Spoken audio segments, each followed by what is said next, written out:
안녕하세요, 믿음의 가족 여러분. 6월 20일 금요일 아침입니다. 벌써 한 주가 다 갔네요. 오늘 하루만 잘 감당해내면 내일은 여러분도 쉼이 있는 즐거운 토요일입니다. 오늘 하루 잘 주님과 함께 동행하면서 더 잘 살아내실 수 있기를 축복합니다.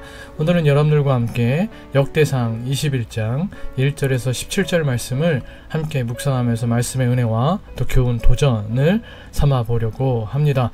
오늘 본문을 여러분들께서 먼저 개인적으로 읽어 주시기를 바랍니다. 자, 읽으신 줄 믿고요. 오늘도 역시 매일 성경 순에서 말씀을 정리해 놓은 글을 먼저 읽어 보도록 하겠습니다. 1절에서 4절. 다윗이 사탄의 충동을 받아 넘어집니다. 그는 자신의 군사력을 확인하려고 인구조사를 명령합니다. 요압이 강하게 반대했지만 다윗은 그의 말을 묵살하고 인구조사를 강행합니다. 5절에서 6절. 다윗의 명령을 못마땅하게 여긴 요압은 일부러 레위와 베냐민 지파를 인구조사에서 제외합니다. 7절로 14절. 하나님은 즉시 이스라엘을 벌하십니다. 다윗은 주님의 손에 벌을 받겠다며 사흘의 전염병을 택했는데 그 재앙의 결과 이스라엘 백성 7만 명이 죽임을 당합니다. 15절. 백성이 겪는 재앙이 얼마나 처참한지 하나님이 재앙 내리신 것을 후회하며 천사의 손을 만류할 정도였습니다. 16절 17절. 다윗은 죄를 지은 당사자가 아닌 양떼에 불과한 백성을 벌하시는 것이 부당하다며 재앙을 거둬달라고 간청합니다. 다윗은 그의 인생 가운데 두 가지 중대한 죄를 하나님 앞에서 저지릅니다. 첫째는 밧세바와의 동침과 우리아를 전장에 사지로 몰아넣어 죽인 일입니다. 어떤 이야기인지 잘 아시리라 생각합니다. 이 일을 기점으로 다윗의 인생은 이때까지는 계속해서 하나님이 오르막길로 올라가도록 이끌어 주셨는데 이때를 정점으로 다윗의 인생이 내리막길로 내려가기 시작합니다. 남매지간에 일어난 강간사건, 이로 인한 형제간의 피해 복수, 가장 사랑했던 아들 압살롬의 반역과 죽음 등의 일들을 다윗은 겪게 되는 것이죠. 그리고 저지른 두 번째 중대한 범죄가 바로 오늘 본문에 나오는 사건입니다. 첫 번째 범죄로 인하여 인생의 내리막길을 걷기는 했지만 어제 묵상하신 말씀대로 하나님은 그에게 계속해서 전쟁에서의 승리를 허락해 주셨습니다.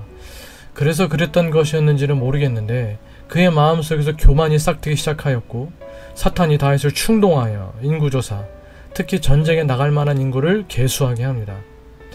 여러분, 일반적으로 고대 사회에서 인구조사를 실시했던 이유는 첫째로 군대를 징집하기 위한 것이었고 둘째, 백성들에게 세금을 걷기 위해서였습니다. 다윗도 이를 위하여 인구조사를 실시하게 한 것입니다.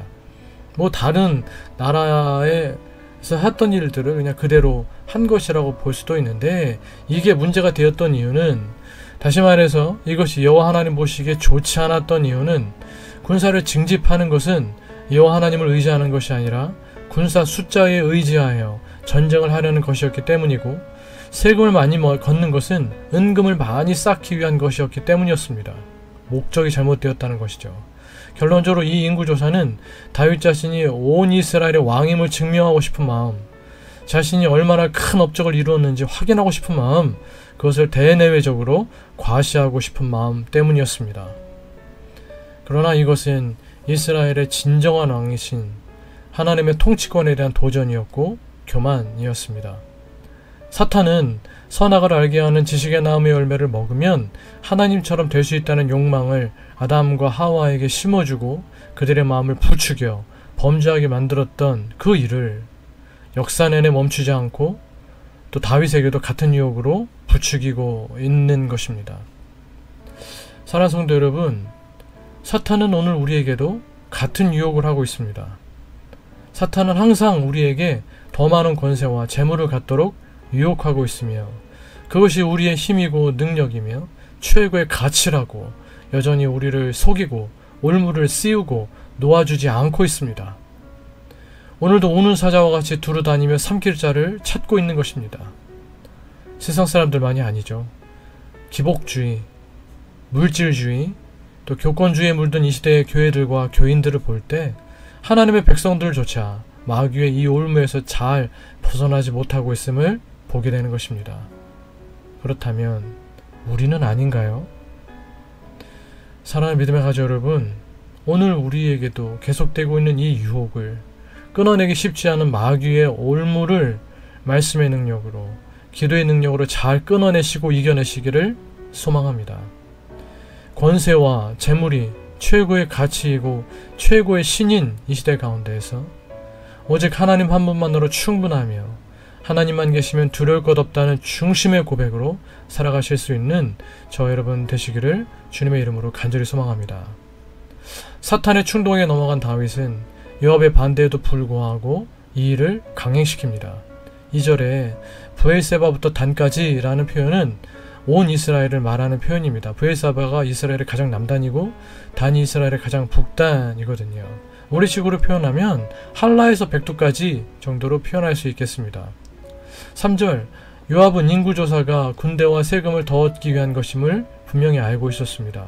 그렇기 때문에 하나님께서 인구를 100배나 더하시기를 원한다 라는 축복의 말로 이 일에 대한 자신의 생각을 에둘러 다윗에게 표현합니다. 인구가 많아지는 것은 하나님의 손에 달린 문제, 즉 하나님께 대한 신앙의 문제이기 때문에 이 일은 하나님의 심판을 부르는 죄라는 것을 요압은 에둘러 말하고 싶었던 것입니다. 그러나 다윗은 4절, 그런 요압의 조언, 충고를 듣지 않았고 자신의 욕심과 교만에 눈이 멀어 결국 인구조사를 강행시키는 것입니다.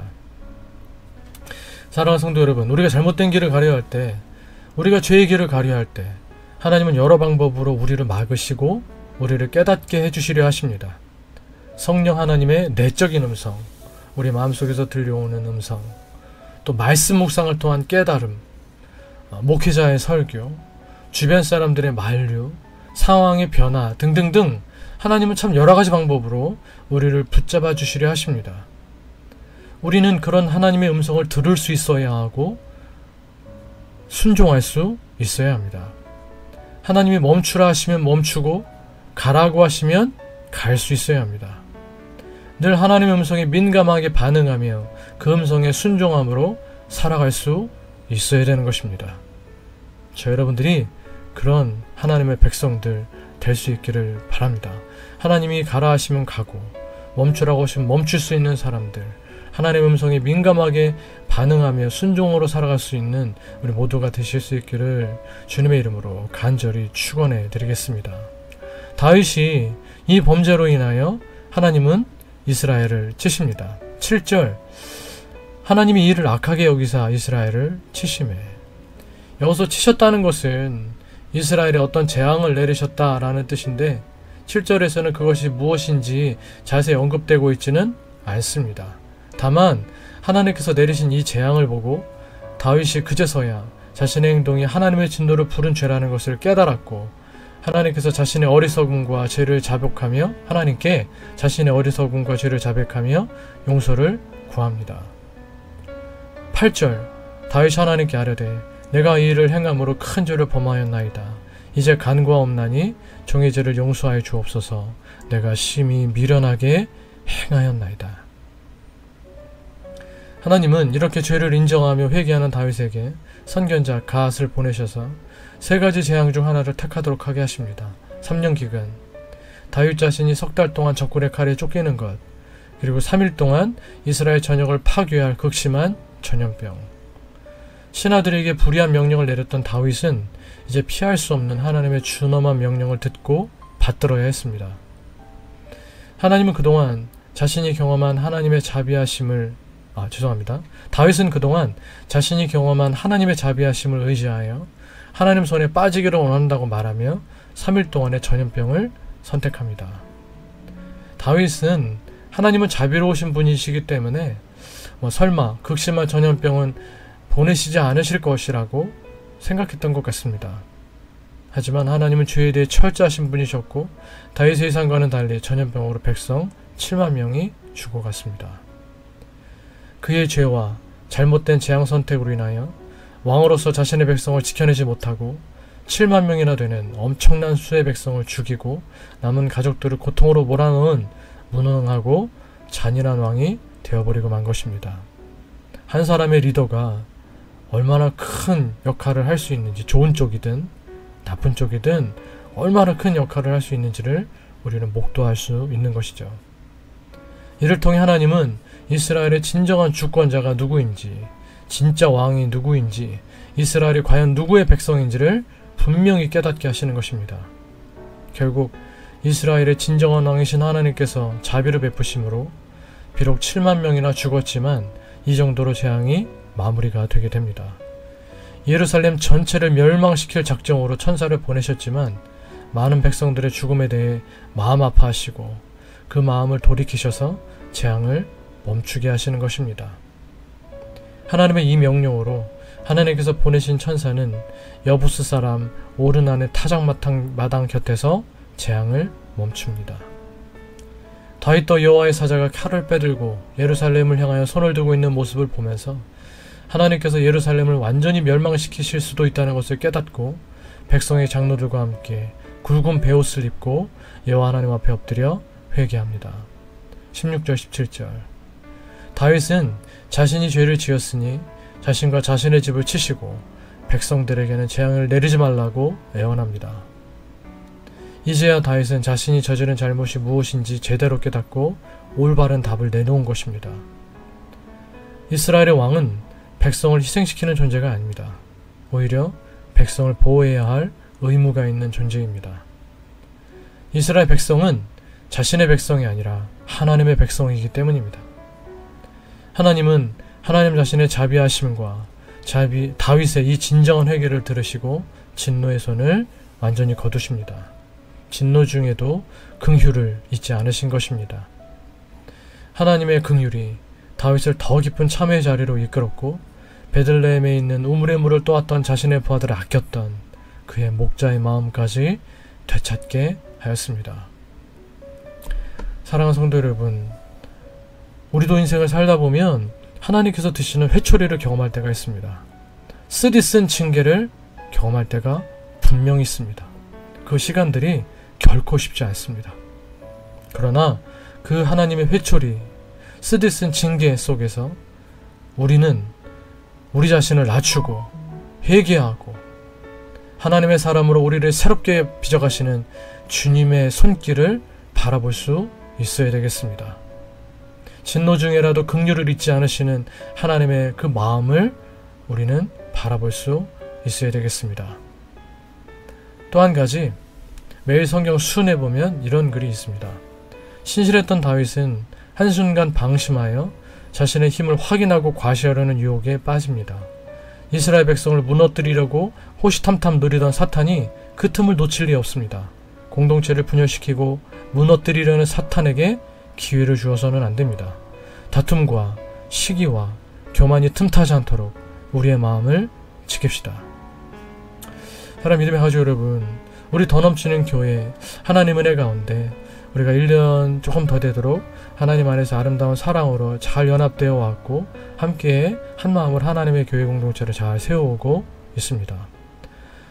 그러나 악한 사탄 마귀는 아주 작은 틈을 비집고 들어와서 다윗과 이스라엘이 그랬던 것처럼 우리 사이에 또 다툼과 시기와 교만이 일어나게 만들려고 호시탐탐 우는 사자같이 노리고 있다는 것도 우리는 기억해야 됩니다.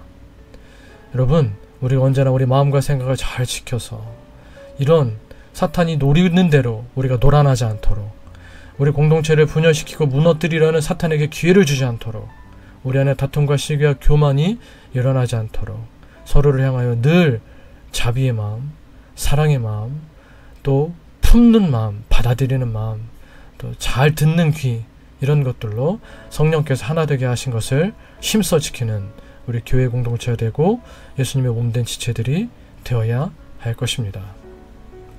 여러분, 오늘 본문의 말씀, 우리가 나누었던 이 말씀들을 기억하시면서 우리 안에 하나님 앞에 혹시 회개해야 될 것들이 있다면 회개하시고, 하나님의 징계 속에 계시다면 그 징계 속에서도 절대로 긍휼을 잊지 않으시는 하나님을 신뢰하고 하나님 바라보실 수 있기를 바라고, 또 우리 공동체를 잘 지켜내기를 원하시는 하나님 마음도 알아서 우리가 우리 귀한 공동체를 성령께서 하나 되게 하신 것을 힘써 지켜낼 수 있는 아름다운 더 넘치는 게 모든 믿음의 가족들이 될 수 있기를 위하여 기도하시는 이 아침 되시기를 바라겠습니다.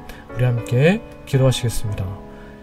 기도하실 때 제가 지금 드린 말씀대로 기도의 제목들을 하나하나 떠올리면서 기도하시고, 또 하나님께서 여러분들 개인적으로 주시는 말씀의 어떤 다짐, 또 기도의 제목들을 위해서 기도하시고, 교회를 위해서, 믿음의 가족들을 위해서, 오늘 특별히 금요일 우리 경원이하고 대훈이 또 제자훈련 성역 공부가 있는데 두 사람을 또 축복하시면서 여러분 기도해 주시고, 여러분들의 개인적인 기도 제목들에 기도하시다가 일상의 삶을 잘 시작하실 수 있는 이 금요일 아침 되시기를 바라겠습니다. 함께 기도하시겠습니다.